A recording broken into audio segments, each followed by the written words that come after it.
Ready start.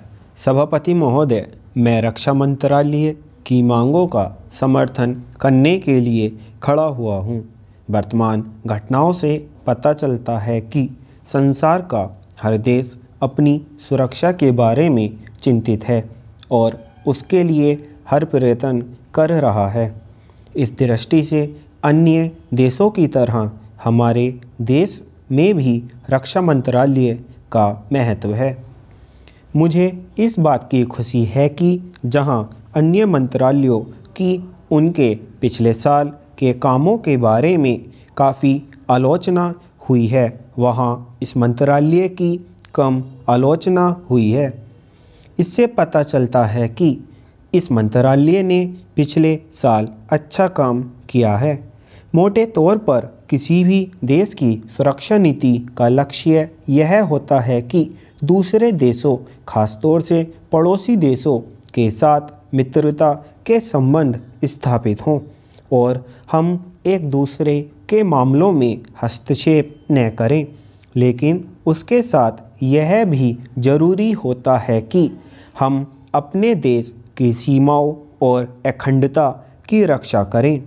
इसलिए हमारे देश का यह कर्तव्य हो जाता है कि हम अपने पड़ोसियों के कार्यों पर पूरी नज़र रखें, क्योंकि आज तक हमारे देश पर जो संकट आए वे हमारे पड़ोसियों से आए हैं।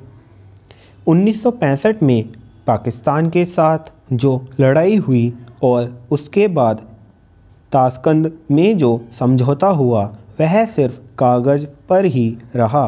पाकिस्तान ने उस पर कोई अमल नहीं किया। इस दृष्टि से बहुत ज़रूरी है कि हम अपने देश की सुरक्षा की हर तरह से व्यवस्था करें।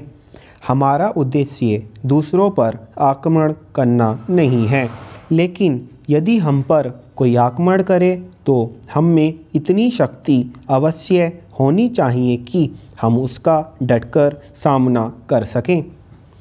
आप जानते हैं कि पिछले दिनों पाकिस्तान को अमेरिका और चीन से काफ़ी मदद मिली है। रक्षा मंत्रालय की रिपोर्ट में भी कहा गया है कि पिछले साल अमेरिका ने पाकिस्तान को 1500 करोड़ रुपए की फ़ौजी सहायता दी है। आज जहां हम फ़ौजी सामान के लिए अपने कारखानों की मदद से अपनी शक्ति बढ़ाने का प्रयत्न कर रहे हैं, वहां पाकिस्तान संसार के देशों से फ़ौजी सामान खरीद रहा है। अपनी नीति के कारण वह सब देशों से लाभ उठा रहा है।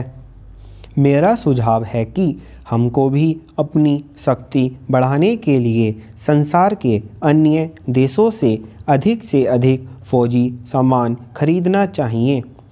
आज तिब्बती सीमा पर चीन की 1.5 लाख फ़ौज खड़ी है।